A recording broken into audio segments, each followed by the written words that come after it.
Hello everybody, this is Candice Fuego Show. Donc présentement, j'ai un invité qui est concentré dans l'entraînement physique, quelqu'un de très populaire dans la communauté haïtienne. C'est une personne qui fait c'est quelque chose qui est vraiment, comment pourrais-je dire, si tu veux vraiment maigrir, you gotta go there. And you go hard. Et puis, il va avec une prestance aussi, style, comme tu peux pas rater cet homme-là quand tu le vois. Et puis, de plus, c'est une personne qui est très influente. Donc, je vous introduis à J-Train, mais son vrai nom, c'est Jacques Renaud. Donc, je vais laisser s'introduire pour ceux qui ne le connaissent pas, mais ceux qui le connaissent, ben, vous savez qu'il va véhiculer du contenu qui va vraiment être pertinent. Donc, sur ce, Jacques Renaud, J-Train, tu peux y aller. Salut, comment ça va? Je vais bien. Et toi? Ça va très bien, grâce à Dieu. Parfait. Donc ici, est-ce que tu peux t'introduire en tant que personne, la motivation qui est venue avec ton programme, ton histoire? J'ai trouvé ton histoire très touchante aussi, là, de où tu as commencé, de où tu es devenu. Donc, ça pourrait éclaircir certaines personnes qui n'auraient peut-être pas lu la publication sur Facebook ou autre. En fait, comme tu dis, mon vrai nom est Jacques Renaud. Je suis entraîneur pour ma compagnie qui s'appelle J-Train Lifestyle depuis les 5 dernières années. J'ai une histoire simple, honnêtement, c'est vraiment pas compliqué. Moi-même, j'avais un gros surplus de poids. Comme personne de 5 km, j'étais 300 livres il y a quelques années. Et j'ai dû faire avec des personnes comme le mien, des services comme le mien. Mais j'ai passé à travers plusieurs services, plusieurs entraîneurs, plusieurs personnes qui ont pu m'aider. Jusqu'à temps que, je me suis dit, je vais commencer à bâtir un programme qui fixerait mes besoins à travers mon mode de vie. Puis, du coup, comme ça, j'ai commencé, j'ai créé J-Train Lifestyle, puis le programme, puis la vision, la façon de le travailler, puis le type de cours que je vais offrir. Tout ça part de mon expérience personnelle. C'est vraiment ça. Donc, est-ce que tu pourrais nous dire les bienfaits de l'entraînement en tant que tel de J-Train? Moi, je sais que le prix vient avec le résultat. Donc, c'est impossible que Bon, moi, je te suis depuis plusieurs années. Je regarde des personnes qui sont dans tes programmes. Et puis, je vois le résultat du début jusqu'à aujourd'hui. Puis, par la suite, ils ont gardé l'habitude. Donc, je trouve que l'entraînement synchronise le mental à agir. Puis, il y a une habitude qui s'installe aussi. Je me trompe ou c'est la vérité? Je dirais rapidement comme ça que la marque de commerce un peu de J-Train Lifestyle, puis la mienne personnellement, c'est qu'on offre des workouts intenses. Ce qui veut dire que les gens ne faut pas juste s'entraîner pour perdre du poids. Ils s'entraînent parce qu'ils veulent se dépasser. Ils veulent dépasser déjà ta taille psychologique dans toi-même. Puis le monde, le fait c'est qu'on essaie toujours d'aller plus loin, comme ils se sentent challengés, puis ils en veulent plus, ils deviennent accroissants. C'est une des raisons pourquoi le monde chez nous, quand on parle de poids, parce qu'ils adoptent le lifestyle.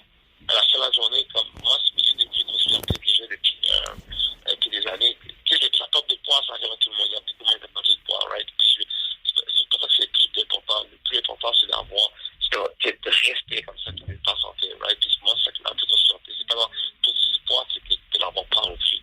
Parce que je connais plein de monde dans mon parcours qui ont perdu du poids, qui ont repris du poids. Puis moi-même, avant que je construise J-Train, ça a été mon aventure, right? Je perds, je reprends, puis tu vois, c'est des choses que le monde aime chez J-Train, c'est vraiment le dépassement de soi. Les workouts sont tough, moi-même, je dis comme je suis accro du fitness, j'aime ça comme si le monde qui me connaît, le monde qui connaît mes cours, le monde qui voit les vidéos, et que oui, les gens, et tout ça, vous, puis des fois, on fait des choses que, quand je regarde les vidéos, je me dis, ok, ça n'a pas de sens, mais le monde, il capote, puis c'est la signature, puis c'est ce qui fait nos succès. OK? Donc, question pour toi qui pourrait aider des personnes qui sont peut-être en attente d'une chirurgie ou qui ont subi une chirurgie en question. Selon toi, quel type d'entraînement que que tu offres ou que tu vas offrir ou que tu suggérerais à une personne qui est en réadaptation physique? Mais moi, honnêtement, je dirais comme avant tout, right, tu disais qu'avant d'arriver comme entraîneur, je dirais, tout le monde dit comme ta question est une bonne question, puis tu vas répondre. Ok, mais je veux juste préciser une chose. Avant d'arriver, après une chirurgie, avant d'arriver à l'entraînement, je préférais que la personne règle le côté nutrition avant tout, right? C'est ça qui est plus important, c'est ça qui est plus dur. Ok, donc c'est ça ce serait la première approche. Deuxièmement, je dirais comme la personne, tout dépendant de ce que le docteur recommande, parce que oui, on travaille complètement avec les responsables de la santé. Tout ce qui recommande, je dirais comme la chose la plus simple pour rester actif, ce serait la marche, right? La marche sur la marche rapide ou la marche, je veux dire, une marche simple, je veux dire, comme juste rester actif, et puis pas avoir un mode de vie sédentaire, ce serait la chose de rentrer après une chirurgie. Après ça, pour ça au téléphone comme ça, je ne peux pas trop m'énoncer, mais qu'est-ce qu'il faut faire en entraîneur de préférence, c'est de faire une évaluation. Right? Évaluation physique de la personne, évaluation corporelle, évaluation posturale, de voir où est-ce que la personne est rendue. Right? Où est-ce qu'elle est rendue après, comme elle est rendue après sa chirurgie, puis du coup, on peut continuer l'entraînement. Je dirais comme, il y a beaucoup de choses que je fais, il y a beaucoup de choses que je fais dans mes vidéos, beaucoup de choses que je fais dans mes entraînements, des choses qu'on fait chez nous, mais c'est évolutif, right? On n'a pas commencé comme ça le jour on a mis les gens là. Right? Donc, je dirais comme première étape, c'est comme avant la nutrition. Deuxièmement, right, on prend la recommandation des médecins. Puis tout doucement, on ira avec la marche. OK. Donc, c'est très important, ça, à suivre à la lettre. Comme tu l'as dit, les médecins suggèrent souvent de se rétablir avant que les douleurs diminuent. Ensuite, de manger très sainement, donc beaucoup de fruits et légumes et boire beaucoup, beaucoup d'eau. Ensuite, la marche, c'est qu'est-ce qu'ils suggèrent beaucoup. Puis par la suite, tout dépendant de quel type de chirurgie que la personne elle a eu, on suggère la natation ou le bain libre, de bouger un peu dans l'eau pour une question de voir si au niveau, corrige-moi si j'ai tort, au niveau musculaire, puis la motricité soit quand même efficace graduellement. Absolument, il y a moins d'impact, c'est toutes de bonnes choses à faire. Il y a moins d'impact, c'est souvent la stratégie, puis l'approche qu'il faudra avoir. Comme je te dis, il faut aller avec ce que le médecin recommande. OK, parfait. Puis qu'est-ce que tu pourrais nous dire en type de nutrition, les fruits et légumes qui seraient le plus efficaces à consommer avant un entraînement, après un entraînement? Enfin, ça dépend de l'objectif, right? Je veux dire, comme, l'important, c'est que c'est de manger sur l'objectif, right? Moi, c'est sûr que je préfère comme avant l'entraînement d'avoir quelque chose qui probablement qui va me garder stimulé, probablement qui va garder mon taux d'énergie assez pour que peut-être pas du temps ma séance d'entraînement. Donc j'aime ça comme avoir quelque chose de pas trop lourd, un petit fruit, je prends un petit fruit avec un café. Pourquoi un café? C'est que c'est le meilleur pré-workout. Ça me permet de donner mon max au gym, puis ça me réveille, je suis assez, et c'est naturel. Donc un petit fruit, une pomme, peut-être une énergie avec un bon pré-workout et un petit café, puis t'as bouillé d'eau pendant l'entraînement, t'es en business. Les boissons de remplacement de repas, es-tu pour ou contre de ça? Regarde, je vais quand même être transparent par rapport à ça. Moi, je peux juste recommander les choses que je fais moi-même. C'est pas quelque chose que je fais. C'est pas quelque chose que je fais, c'est pas quelque chose que je recommande, c'est pas pour lifestyle. Moi, personnellement, mes clients, quand je définis des plans de nutrition, c'est des plans de nutrition basés sur la bouffe. Ok? Est-ce que ça marche? Est-ce que ça marche? C'est pas ça remplacement? Définitivement, ça marche. À la fin de la journée, il faut poser la question, c'est quoi tu veux? Moi, personnellement, j'ai 39 ans, j'ai la quarantaine.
OK. Donc, combien de litres d'eau que tu suggérais à une personne qui suit tes entraînements avant et après l'entraînement de consommer, logiquement parlant? Je veux parler, moi je vais plus aller comme les litos pour la journée, right? C'est pas nécessairement que je considère effectivement t'hydrater pendant l'entraînement, right? Puis il n'y a pas vraiment un barème à suivre comme tel, c'est dépendant ton niveau de soif, tout ça. Mais je dirais que pendant une journée comme on devrait avoir 1,5 à 2 litres au total, right? Moi principalement, je veux dire comme je consulte mes clients mes clients à suivre cette stratégie-là. C'est sûr qu'on va aller jusqu'à 3 litres d'eau, c'est un perte de poids, mais pas de façon, c'est un perte de poids agressif, mais pas de façon constante.